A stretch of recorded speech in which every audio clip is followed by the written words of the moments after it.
My name is Emily, and I remember the exact moment something inside me finally broke. Not loudly, not dramatically, but quietly, like a door closing that would never open again. I was standing on the front steps of my son's house, holding a still warm peach cobbler wrapped in a kitchen towel. I had baked it that afternoon just like I used to when he was little. Back then, he'd run into the kitchen before it even cooled, stealing bites straight from the dish. I used to scold him. Now, I would give anything to hear that sound again. Just wait outside for a minute, Mom, he had said through the barely open door. We're not ready yet. Not ready. I didn't question it.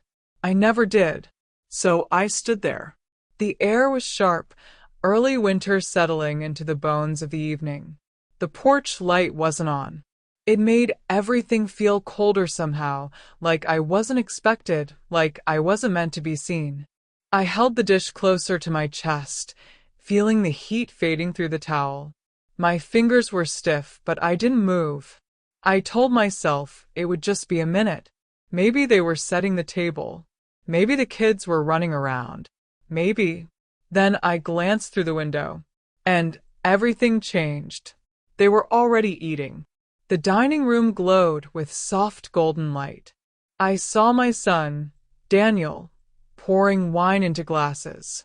His wife, Rachel, laughed at something someone said. My granddaughter Lily reached across the table for bread, smiling like everything in the world was exactly as it should be. There were candles, plates, guests, a full table. Everyone was there. Everyone except me. I didn't knock. I didn't call out. I didn't drop the cobbler either, though for a moment I wanted to, not out of anger, but just to prove to myself that I was still capable of reacting, of doing something unpredictable. But I didn't. I just turned around slowly and walked back down the steps. There's a kind of pain that doesn't come with tears. It burns instead. It sits behind your eyes and refuses to fall, because falling would mean admitting what just happened. And I wasn't ready to admit it yet. Not fully. The drive home felt shorter than usual. Maybe because I wasn't really there. My hands moved the wheel automatically, following roads I'd known for decades. I had lived in that neighborhood for most of my life. Daniel grew up in my house, learned to ride his bike on Maple Street, fell out of a tree in the backyard when he was 8, and cried for hours until I sat beside him all night. I had been there for everything, every fever, every school project, every heartbreak, and tonight, I was told to wait outside. When I pulled into my driveway, I didn't get out right away. I just sat there, engine off, staring at the house. It looked older than I remembered, smaller too, as if time had been quietly taking pieces of it when I wasn't looking. Or maybe it was me who had changed. Inside, the silence felt heavier than usual. Not peaceful, not calm, just empty. I set the cobbler on the kitchen counter and slowly unwrapped the towel. Steam still curled faintly into the air. It smelled sweet, perfect. I had done everything right. That's what hurt the most. I had done everything right. I stood there for a long time, staring at it, trying to understand what exactly had gone wrong. Because it wasn't a mistake. Not really. He knew I was coming. He told me to bring dessert. And still he left me outside. That's when the thought finally settled in, clear and undeniable. He didn't forget. He chose this. I sat down in the living room, in the same chair I'd had for years. The fabric was worn, the cushion softer on one side where I always leaned. I tilted my head back and stared at the ceiling. Why? That question echoed over and over, but it didn't come with panic or confusion. It came slowly, like something unfolding. Why would your own child hide you? Why would you become someone who waits outside instead of someone who belongs inside? I thought about everything I had done for him. After his father passed, it was just the two of us. I worked double shifts, skipped meals sometimes, so he wouldn't notice we were struggling. Sold things I never told him about. Even years later, when he had his own family, I kept helping. The house down payment, the repairs, the school fees, the emergencies. I never kept score, because that's what love was supposed to be, right? You give. You don't count. You don't ask. But sitting there that night, something shifted. Not anger. Not yet. Just awareness. I got up and walked to the hallway, taking off my coat slowly. My hands were trembling now, but not from the cold. From understanding. Real understanding. This wasn't one moment. It was a pattern, and I had just seen it clearly for the first time. I went back into the kitchen and looked at the cobbler again. Still untouched. Still warm. Still meant for people who didn't make space for me at their table. I opened the fridge, placed it inside carefully, and closed the door. Then I stood there, staring at my reflection in the dark kitchen window. I looked older. Not just tired, older. Like something had been taken from me without asking. Or maybe something had finally stopped pretending. That night, I didn't sleep. Not because I was upset, but because I was awake. For the first time in years, I was really awake. I woke up before sunrise, though I don't remember actually falling asleep. The house was quiet in that heavy, early morning way where even the walls seemed to be holding their breath. For a moment, I just lay there, staring at the ceiling, trying to decide if last night had really happened the way I remembered it. Sometimes the mind softens things by morning, blurs the edges, turns sharp moments into something easier to carry. But not this time. It was all still there, clear, intact, and impossible to ignore. I got up slowly, my body stiff, but my thoughts sharper than they had been in years. I made tea out of habit, not because I wanted it. The kettle clicked, the steam rose, and I stood there watching it like it might tell me what to do next. It didn't. Nothing did. That was new too. For most of my life, there had always been something, someone needing me, guiding my next step without ever asking what I wanted. But that morning there was nothing. Just silence and the faint ticking of the clock. I sat down at the kitchen table with my phone in my hand. I didn't open it right away. I just held it, feeling its weight, knowing that inside it was a version of my life I had never really examined. When I finally unlocked it, I went straight to Daniel's messages. Not because I wanted to confront him. I wasn't ready for that, but because I needed to understand. I needed to see, not feel. The last message was still there. Dinner at 6. Come by. Bring something sweet if you want. Simple. Casual. Nothing unusual. But now I kept scrolling. At first, it looked normal. Conversations about schedules, small updates, polite check-ins. But the further back I went, the more something started to shift. A pattern began to form, not loud, not obvious, but steady. Almost every message from him had something in it. A request. A favor. A need. Mom, can you watch Lily on Thursday? Hey, we're a bit tight this month. Could you help just a little? Any chance you could drive Rachel to her appointment? Do you still have that extra heater? Ours broke. Always polite. Always appreciative. But always one direction. I tried to find a message where he had simply asked how I was. Not as a formality, not followed by something else, just asked. I scrolled further. Weeks turned into months. Months into years. And the silence in that direction became louder than anything he had ever written. I realized something uncomfortable then. I had trained this. Not intentionally. Not consciously. But every time I said yes without hesitation, every time I anticipated what they needed before they asked, every time I gave without pause, I was teaching them something. That I would always be there. That I didn't need anything in return. that I didn't even exist outside of what I could provide. And over time, that became the truth they lived by. I set the phone down slowly. My tea had gone cold. I didn't drink it. Instead, I stood up and walked through the house. Not quickly, not aimlessly, but deliberately, like I was seeing it for the first time. The hallway had a crack in the tile I'd been meaning to fix for years. The picture frames leaned slightly to one side. The armchair in the living room still carried the shape of my late husband, as if he had just stepped out and might return at any moment.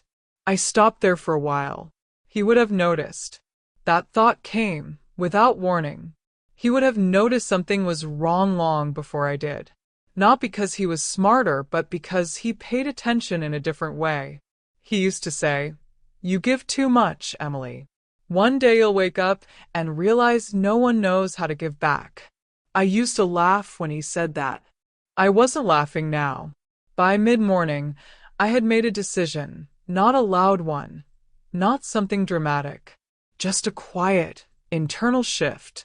I needed facts, not feelings, not assumptions. Facts. I went to the small drawer in the living room where I kept documents and pulled out a blue notebook. I had used it for years, bills, reminders, dates, little notes I didn't want to forget. It wasn't meant for something like this, but it would do.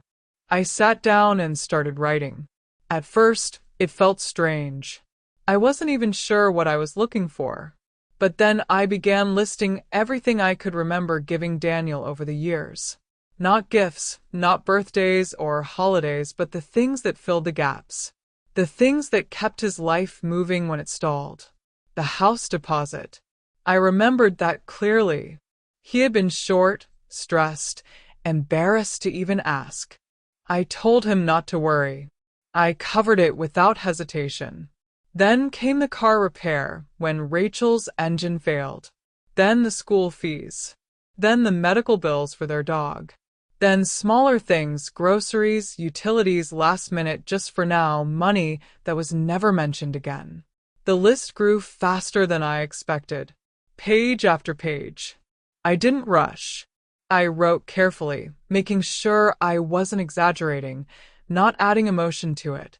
Just numbers. Just events. Just truth. By the time I finished, my hand ached. I added everything twice to be sure. The total sat there at the bottom of the page. $68,200. I stared at the number for a long time. Not in shock. Not in anger. Just recognition. It wasn't about the money. It was about what the money represented. Time. Energy. Care. Pieces of my life, given away without ever being measured. And the hardest part wasn't that I had given it. It was that I had disappeared inside the giving. I closed the notebook slowly and rested my hand on top of it. Something inside me settled. Not hardened, just aligned. For the first time, I didn't feel confused. I felt clear. That afternoon, I called the bank. My voice was calm. Steady. The woman on the line sounded cheerful, unaware that she was about to witness the quiet undoing of years of habit. "I'd like to stop all recurring transfers," I said. She paused. "All of them?" "Yes." She listed them back to me, the monthly support, the tuition payments, the miscellaneous transfers that had blended into my life so seamlessly I barely noticed them anymore. "Immediately?" she asked. "Immediately." There was a brief silence as she processed it. "Done," she said. And just like that, something shifted again. Not externally. Nothing visible changed. But internally, a line had been drawn. After the call, I didn't feel guilt. That surprised me. I had expected it. The familiar tug, the second-guessing, the urge to undo what I had just done. But it didn't come. Instead, there was something else. Relief. Not loud, not overwhelming. Just quiet, steady relief. That evening, my phone rang. I didn't need to check the screen. I knew it was Daniel. I let it ring. For the first time in my life. I didn't answer. I sat there listening to it until it stopped. And in that silence that followed, I realized something important. I wasn't ignoring him. I was finally listening to myself. By the time the third day came, the silence wasn't uncomfortable anymore. It had weight, yes, but not the kind that pressed down on me. It felt more like space. Space I hadn't had in years. Space that wasn't filled with someone else's needs, someone else's urgency, someone else's expectations quietly shaping my day before it even began. I moved through the house slower, but not because I was tired, because I was paying attention. Every sound, every corner, every object seemed to belong to me again, not as something I maintained for others, but as something I lived inside. I kept my phone on the table, screen down. It buzzed more than once that morning. I didn't rush to it. I didn't feel that reflex anymore, the one that used to pull me instantly like I was being summoned. That reflex had been built over decades. It doesn't disappear overnight. But something in me had interrupted it, like a switch flipped quietly in the background. When I finally turned the phone over, there were 3 missed calls. 2 from Daniel. 1 from Rachel. A message followed. "Mom, can you call me? We need to talk." Not "how are you?" Not "are you okay?" Just "we need." I stared at the message longer than I expected to. Not because I didn't understand it, but because now I did. That word again. Need. I set the phone down without replying. Instead, I went to the bedroom and opened the drawer where I kept old documents. It wasn't something I had planned to do that day, but once the thought came, it didn't leave. The drawer slid open with a soft resistance, like it hadn't been touched in a while, which was true. Inside were envelopes, folders, papers organized in a way that once made sense, but now felt like a time capsule of decisions I hadn't revisited. At the very bottom was my will. I hadn't looked at it in years. I sat down on the edge of the bed and opened it carefully. The paper was slightly yellowed, the ink still sharp. Everything was simple. Everything was predictable. Daniel was listed as the primary executor, the main beneficiary. It made sense at the time. It was what people did. It was what mothers did. Back then, I didn't question it. Now I did. I read through it slowly, line by line, not skipping anything. It wasn't complicated, but it carried weight. Every word was a decision I had made under a version of myself that no longer existed. A version that believed love meant continuity, that family meant permanence, that giving would always circle back into something mutual.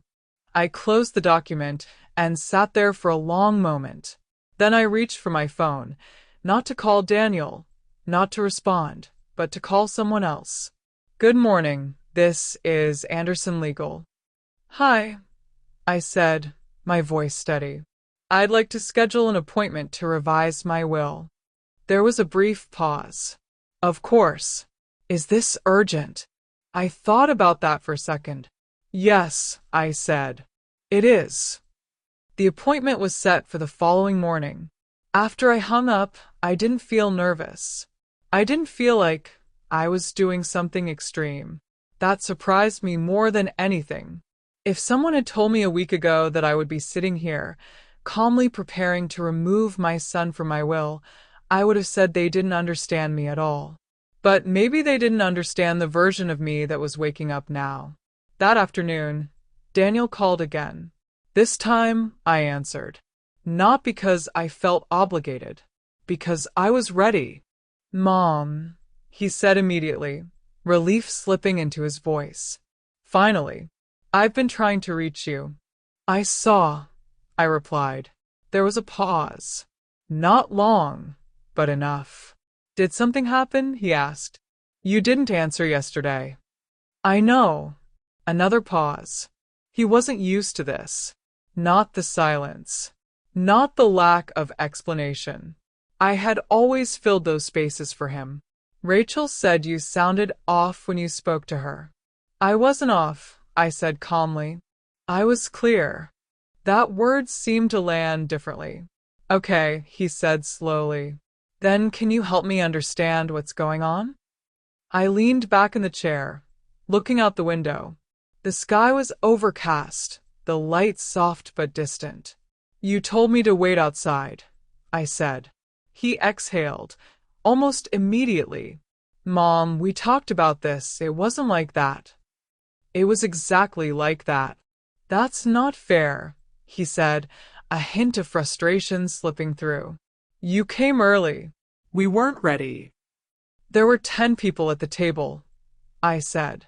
Dessert had already been served. Silence. Not denial. Just silence. I didn't rush to fill it. I didn't want to overwhelm you, he said finally. You've been tired lately. Your back, your knees, you said yourself. My body is fine, I interrupted, still calm. What's not fine is being treated like I don't belong in my own family. That's not what this is, he said quickly. Then what is it? Another pause. Longer this time. It's just complicated. I almost smiled. It always is, when people don't want to say the truth out loud. You could have told me not to come, I said. That would have been simpler. That's not what we wanted. No, I said quietly. You wanted me available, just not present. That landed. I could feel it. Mom, he started, but the word didn't carry the same weight it used to. I've been thinking, I continued, not raising my voice, not rushing, about the last few years, about how we talk, about when you call. That's normal. Families help each other. Yes, I said. They do. But help goes both ways. He didn't answer. I looked through our messages, I added. Do you know how many times you asked how I was? Not as a formality. Not before asking for something. Just asked. He hesitated. I don't keep track of things like that. I do now. Silence again. But this time, it felt different. He wasn't trying to fill it anymore. He was sitting in it. I stopped the transfers, I said. That got a reaction. What? He said, sharper now. What do you mean you stopped them? I mean exactly that. All of them. Yes. Mom, you can't just, he stopped himself. We rely on that. I let that sentence sit between us. I know, I said. That's not fair, he added, quieter now but with an edge. We've built things around that support. And I built my life around being needed, I replied. That doesn't make it right. He exhaled heavily. So, what? This is punishment. No, I said. This is change. For what? One dinner? It's not about one dinner. Then what is it about? I looked around the room, the same room I had lived in for years, but somehow it felt different now. It's about the moment you stop being seen as a person, I said slowly, and start being seen as something useful. That's not how I see you, he said quickly. It is how you treat me. He didn't respond, and for the first time in this conversation, he didn't try to argue. I'm not cutting you off, I said. I'm stepping back. That feels the same, he muttered. It shouldn't, I replied, unless the only version of me you recognize is the one that gives. That hit harder than anything else. I could hear it in his silence. We'll figure something out, he said finally, but his voice had changed. Less certain, less controlled. I hope you do, I said. And I meant it, not as reassurance, as truth. We ended the call shortly after that. No resolution. No apology. No clear understanding. But something had shifted. Not in him. In me. After I hung up, I sat there for a while, letting the quiet return. And this time it didn't feel empty at all. It felt like something had finally made space for me to exist. The next morning came with rain. Not heavy, not violent, just steady, quiet rain that soaked everything slowly, like time itself. I stood by the kitchen window with a cup of coffee, watching the drops gather along the glass and slide down in uneven lines. It felt fitting somehow. Not dramatic, not catastrophic, just something that changed the atmosphere without asking permission. I didn't rush that morning. There was no urgency anymore, no invisible schedule dictated by someone else's needs. I moved slowly, deliberately, noticing small things I had ignored for years. The way the cabinet door didn't quite close unless you lifted it slightly. The faint scratch on the table from years ago that I used to cover with a placemat. The sound of the clock, steady and indifferent, marking time I was finally beginning to feel again. At exactly 10, I put on my coat and left for my appointment. The law office hadn't changed much. Same neutral walls, same quiet professionalism, same faint smell of paper and polish. It was a place where decisions were made without emotion, where things were written down in a way that made them real. Permanent. Mr. Carter greeted me at the door with a polite smile. He didn't ask unnecessary questions. I appreciated that. Some people try to soften moments like this with small talk, but there's nothing small about deciding what happens to your life when you're no longer here. We sat down across from each other, and I placed my old will on the desk between us. I'd like to update everything, I said. He nodded, already reaching for a pen. Do you have specific changes in mind?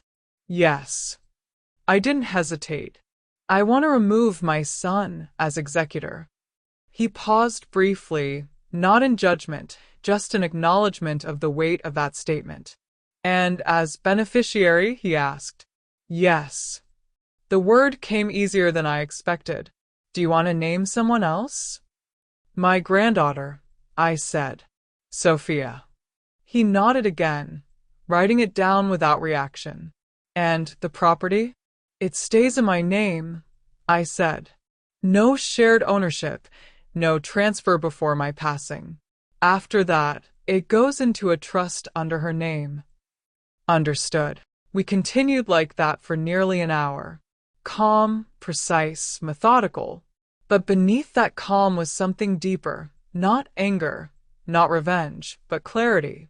Every decision I made wasn't about taking something away. It was about putting things back where they belonged. My savings, my house, my belongings, they were no longer extensions of obligation. They were mine. I'd also like to create a small fund, I added, in my late husband's name, for local students. Something modest. Mr. Carter looked up briefly. A scholarship? Yes. He gave a slight nod. That's a meaningful choice. It's a fair one, I said, because fairness, I realized, wasn't about giving equally. It was about giving intentionally. When everything was finalized, he slid the papers toward me. I read through them carefully, not because I didn't trust him, but because I trusted myself now. That was new. I signed at the bottom of each page, my hand steady. This will take effect immediately, he said. I know. When I stood up to leave, I felt lighter. Not relieved in a dramatic way, just unburdened, as if I had been carrying something for years without realizing how heavy it was, and had finally set it down. Outside, the rain had softened into a light mist. I didn't rush back to the car. Instead, I walked slowly down the street, letting the cool air settle around me. For once, I wasn't thinking about what needed to be done next. I wasn't planning, anticipating, preparing. I was just there. On the way home, I stopped at a small bakery I hadn't visited in years. Not because I needed anything, but because I wanted to. That distinction mattered more than I expected. I bought a slice of lemon cake and sat by the window. The place was quiet, a few people scattered at tables, each wrapped in their own world. No one knew me there. No one expected anything from me. It was peaceful. For a moment, I thought about all the years I had spent prioritizing everyone else's comfort over my own, choosing convenience for others instead of honesty for myself, calling it love, calling it duty, calling it family. But sitting there, alone with a simple piece of cake, I realized something important. Peace doesn't come from being needed. It comes from being allowed to exist without conditions. When I got home, my phone was waiting on the kitchen counter. 3 new messages. Daniel. I didn't open them right away. I took off my coat, washed my hands, sat down. There was no rush anymore. That urgency, the one that used to make me feel like every call needed immediate attention, was gone. When I finally unlocked the screen, I read them slowly. Mom, we need to talk. This is getting out of hand. Call me. I exhaled quietly. Same pattern, different tone. I didn't respond. Instead, I walked into the living room and sat down in my chair. The same one. The one that had held years of waiting, worrying, giving. But it didn't feel the same anymore. The room didn't feel the same. Because I wasn't the same. That evening, Daniel called again. This time, I answered. Mom, he said immediately. I heard you changed your will. Straight to it. No hesitation. Yes, I said. A pause. You didn't think to tell me? No. That's the big decision, he said carefully. It is. And you didn't think it might affect me? It doesn't affect you, I said. It affects what belongs to me. Silence. Then a shift in his tone. Is this because of what happened the other night? It's because of everything that happened before that, I replied. You're overreacting, he said a little sharper now. You're making permanent decisions over something small. It wasn't small. It was one dinner. It was a pattern. Another pause. I could almost hear him recalculating, trying to find the right approach, the right angle. We've always been there for each other, he said finally. No. Y correcta calmly. I've always been there for you. That landed. And this time, he didn't argue immediately. We're family, he said, but there was less certainty in it now. Family doesn't mean access without respect, I said. That's not what this is. It is now. The line went quiet again. You're being cold, he said eventually. I almost smiled. No, I said. I'm being clear. There was again. Clarity. Not anger. Not bitterness. Just truth without apology. I don't recognize you right now, he said. That's because you're used to a version of me that no longer exists. That ended the conversation. Not with shouting. Not with resolution. Just with a quiet understanding that something fundamental had changed. After I hung up, I didn't feel shaken. I didn't replay the conversation in my head like I used to, analyzing every word, wondering if I had been too harsh, too distant, too much. I knew exactly what I had said, and I meant all of it. I stood up and walked to the window. The rain had stopped. The sky was clearing slowly, light breaking through in soft streaks. For the first time in a long time, I didn't feel like I was waiting for something. Not a call, not approval, not permission. I wasn't waiting to be included. I wasn't waiting to be needed. I was simply done waiting. And in that stillness, I realized something that surprised me. I didn't feel like I had lost anything. I felt like I had finally found something. Myself. It didn't take long.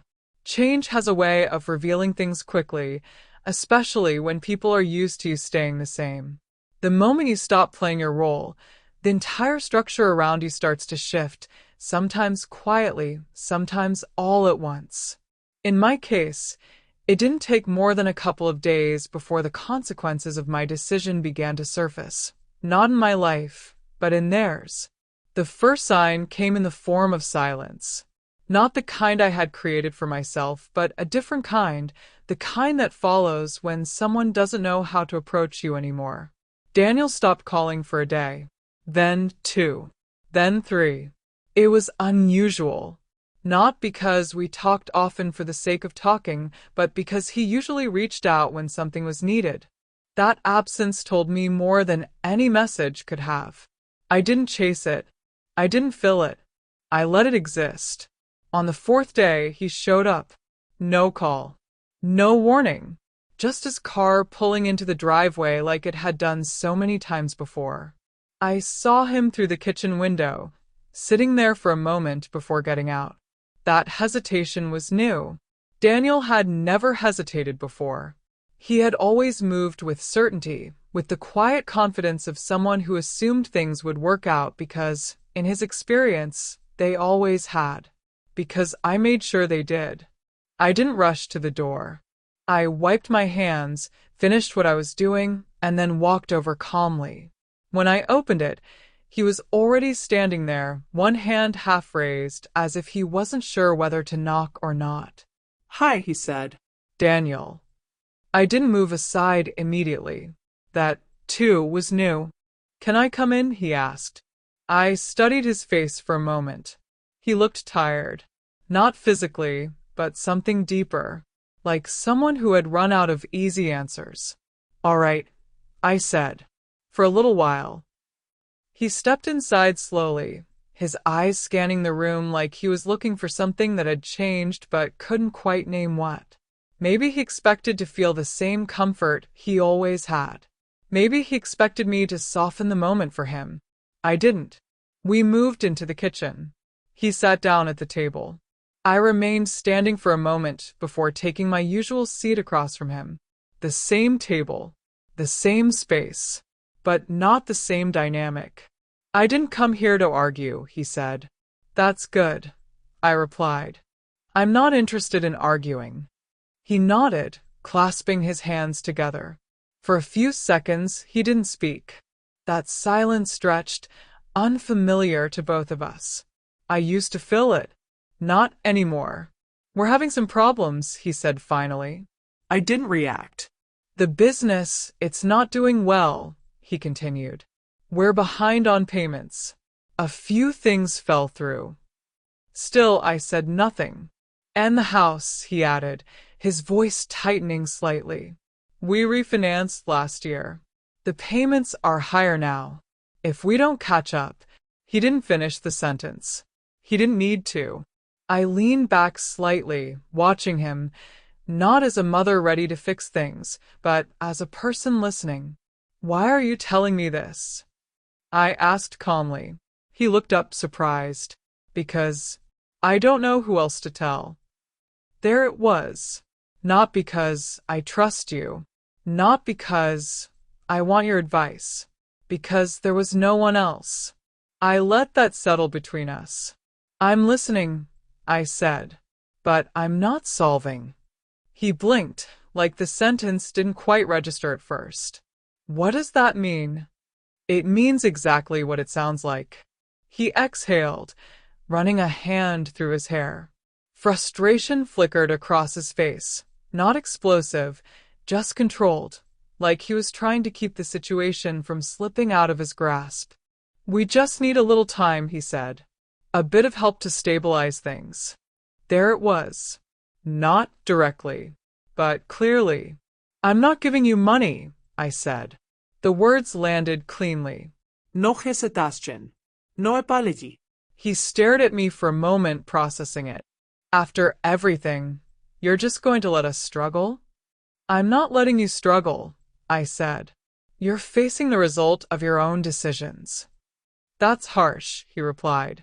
No, I said. That's reality. He leaned back in his chair, looking away for a second. I could see the shift happening, the moment when expectation meets resistance. It's uncomfortable. It forces something people don't always want to face. Responsibility. I thought you'd always be there, he said quietly. I am here, I replied. Just not in the way you're used to. He looked back at me. What does that even mean? It means I'll listen. I'll care. But I won't carry your life for you.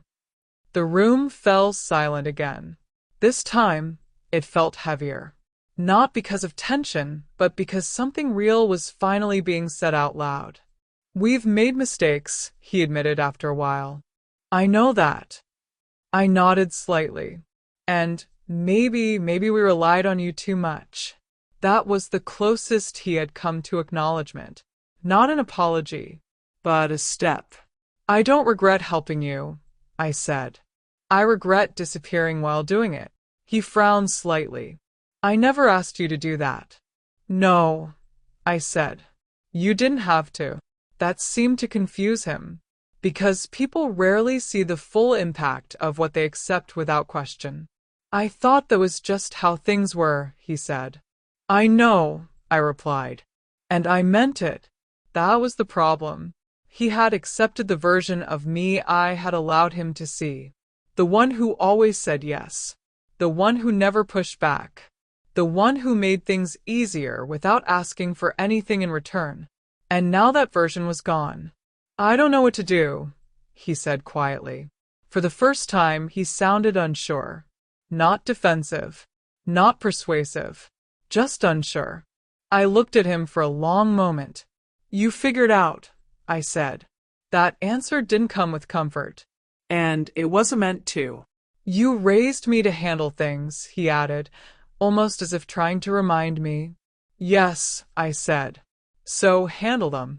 Another silence. Different this time. Less resistance. More weight. I was scared to come here, he admitted. I believe that. I thought you'd shut me out completely. I didn't, I said. But I also didn't step in. He nodded slowly. That distinction mattered. After a while, he stood up. I should go, he said. I stood as well, walking him to the door.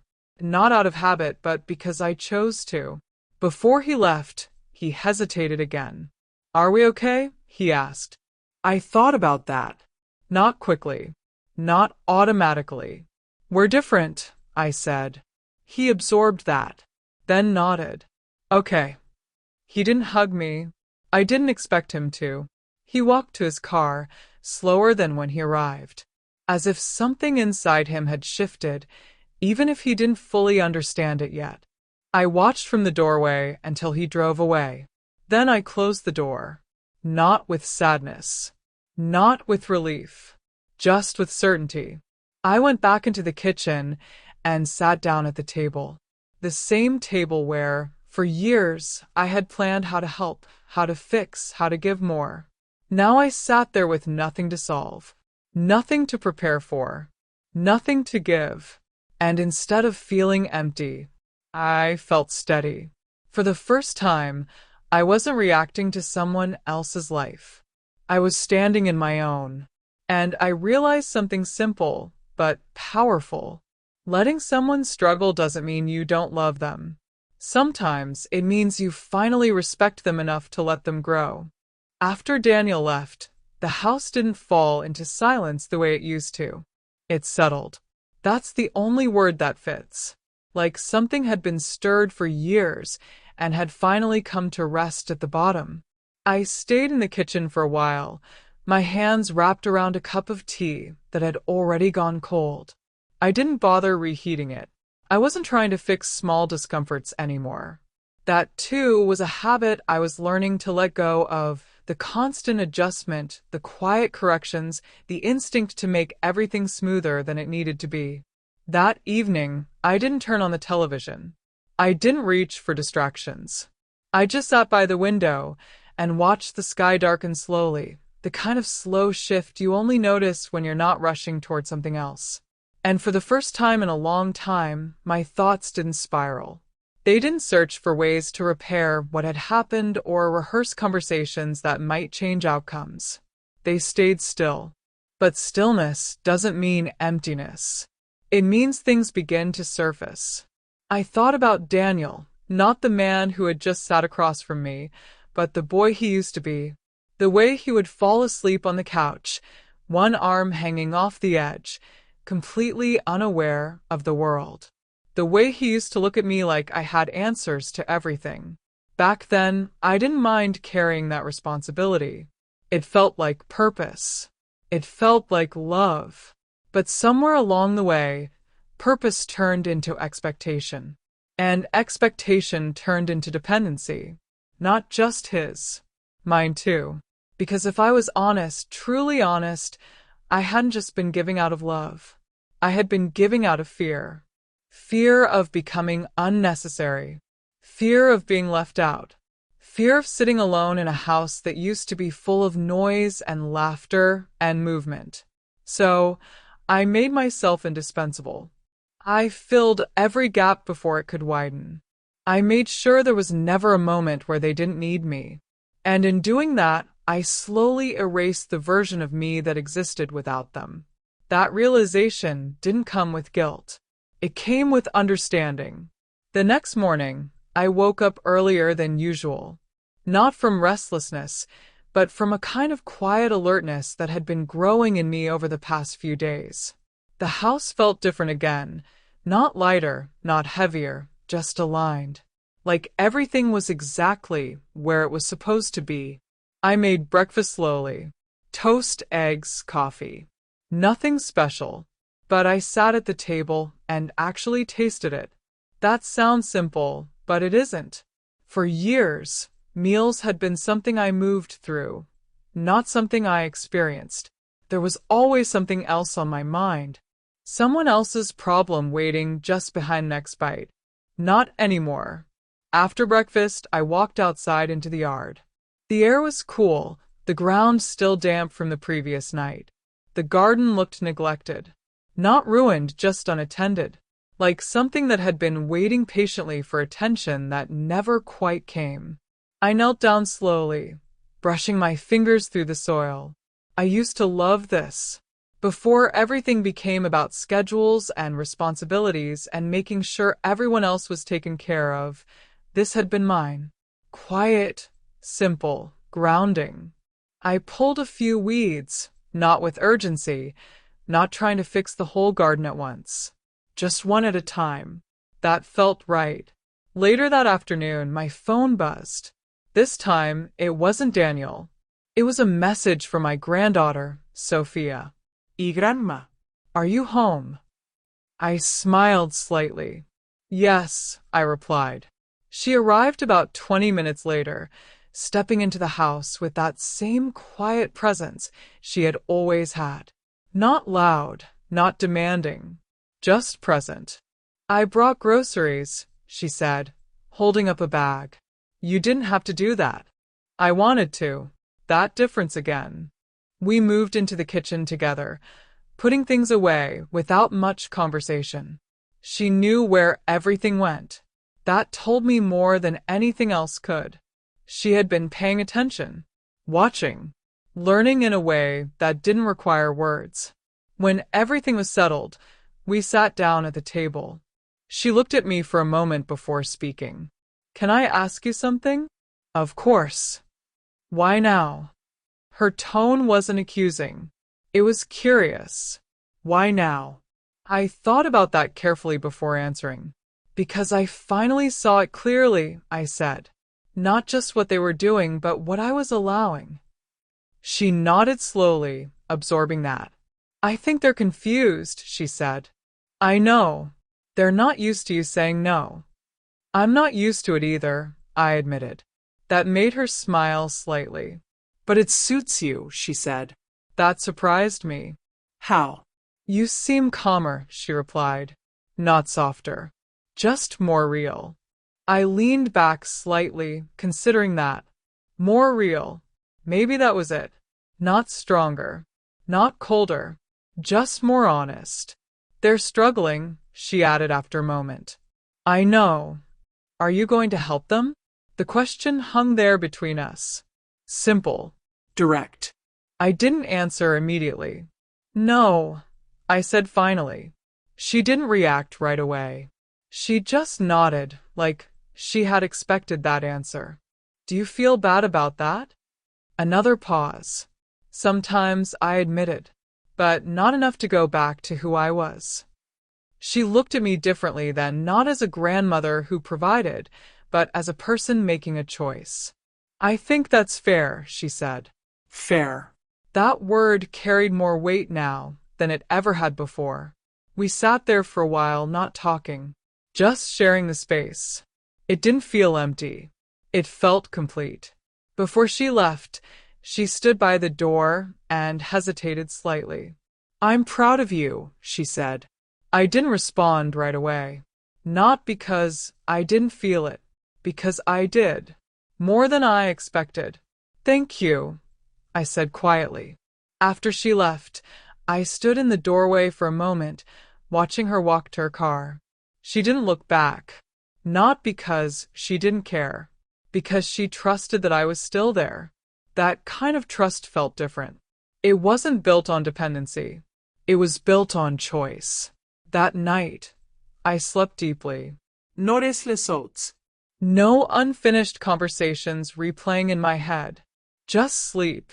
And when I woke up the next morning, something was different again. Not externally, but inside. The pull was gone. That constant pull to check, to fix, to anticipate. Gone.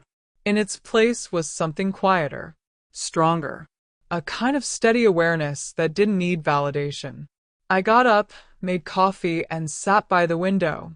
The sun was just beginning to rise, light stretching slowly across the yard. And for the first time in a long time, I didn't feel like I was waiting for something to happen. I wasn't waiting for a call. I wasn't waiting for an apology. I wasn't waiting to be needed. I was simply here. And that was enough. Not because everything was perfect, but because I had finally stopped measuring my worth by how much of myself I could give away. And in that moment, I understood something that had taken me years to learn. Letting go isn't losing people. It's losing the version of yourself that believed you had to disappear to be loved. The invitation came 3 days later. It wasn't a message this time. Not a call. Not a quick text that could be ignored or answered later. It was something more deliberate.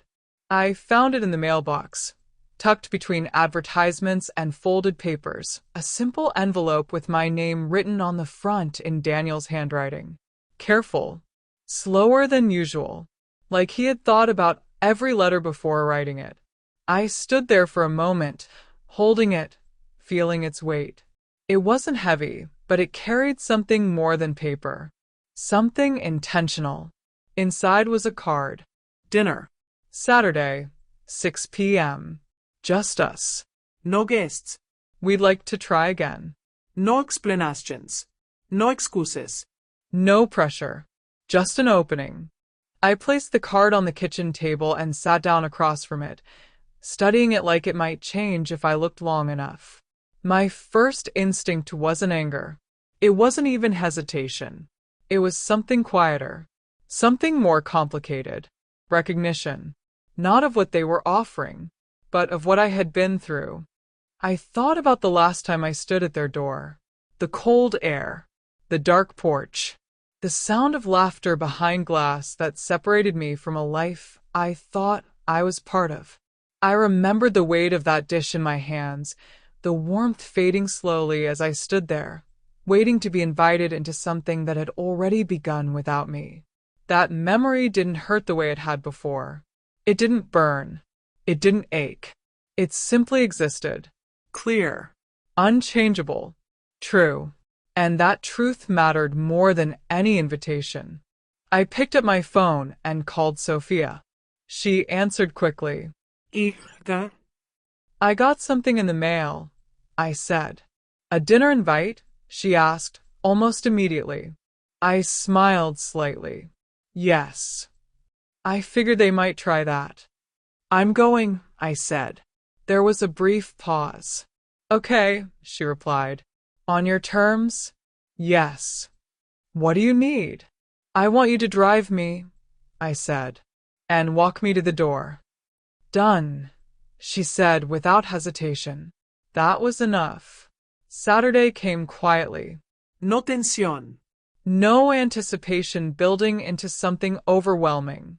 Just another day that happened to hold a moment I had already decided how to face. Sophia arrived early. She didn't dress for the occasion in any particular way, just herself.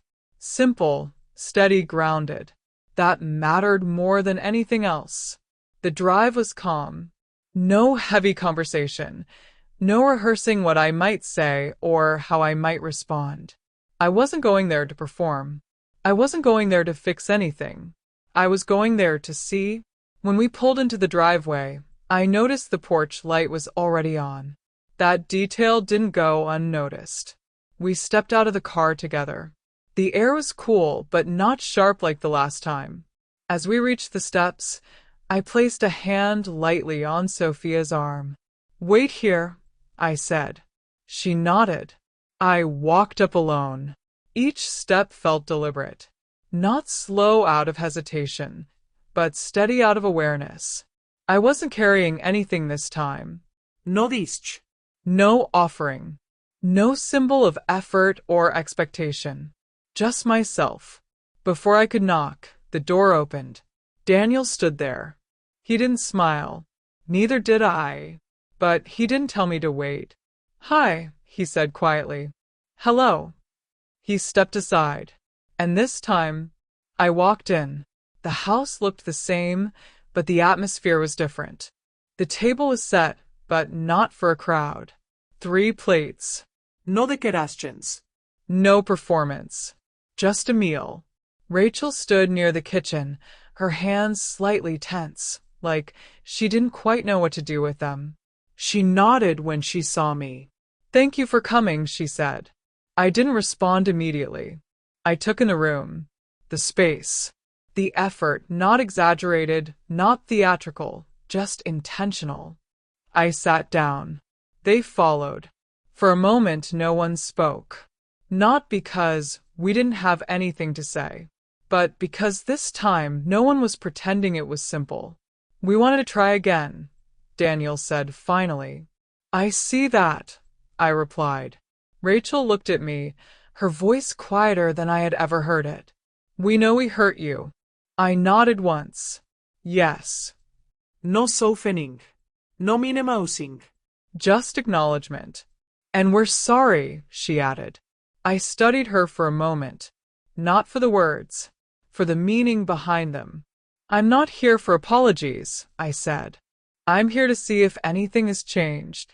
That shifted the room. Not aggressively, but clearly. Daniel leaned forward slightly. "I'm trying to understand," he said. "Good," I replied, "because this isn't about one night." "I know," he said. "I didn't before, but I do now." I held his gaze for a moment, not searching for perfection, just for truth. We ate in silence for a while, not uncomfortable, just honest. No one rushed to fill the space. No one pretended things were fixed. Halfway through the meal, I set my fork down. "I won't go back to how things were," I said. Daniel nodded. "I understand." "I won't be your safety net," I continued. "I won't be the solution every time something falls apart." "I know," he said again. "And I won't sit quietly in a room where I feel invisible." That one landed heavier. Rachel lowered her eyes slightly. "You won't have to," she said. I believed that she wanted that to be true. That was enough for now. I stood up before dessert. "I'm not staying long," I said. Neither of them argued. That mattered. At the door, I paused for a moment. Not out of uncertainty. Out of choice. "You're not children," I said. "And I'm not here to carry you anymore." Daniel nodded. "I know." I stepped outside. Sophia was still there, leaning against the car, exactly where I left her. She didn't ask questions. She just opened the door for me. We drove home in silence. But it wasn't heavy. It was complete. Back at the house, I invited her in. Not out of habit, but because I wanted her there. We made tea together. She moved through the kitchen easily, naturally, like she belonged. Because she did. I told them the truth. I said. She nodded. That's enough. I told them I've changed. You have, she said. I looked at her, really looked at her, not as someone I needed to guide, but as someone who saw me clearly. I think I was waiting, I admitted, for someone to notice I was tired. They noticed, she said. They just didn't want it to change. That was honest. Sharp. True. I let it happen, I said. You did what you knew how to do, she replied. We sat there quietly, the steam from our cups rising between us. I thought being needed meant being loved, I said. She shook her head gently. You were loved, she said, just not in a way that saw all of you. That stayed with me. After she left, I didn't turn on the lights right away. I walked through the house slowly, feeling the quiet, not as emptiness, but as something I had chosen. The next morning, I woke up early. The house was still, peaceful, not because everything had been fixed, but because I had stopped trying to fix everything. I made breakfast, sat at the table, and for the first time in years, I didn't feel like I had to earn my place in my own life. I didn't feel like I had to prove anything, not to them, not to anyone, because I finally understood something simple. I was never meant to wait outside. Not for love, not for acceptance, not for permission. And I never would again. I chose myself. And this time, I stayed.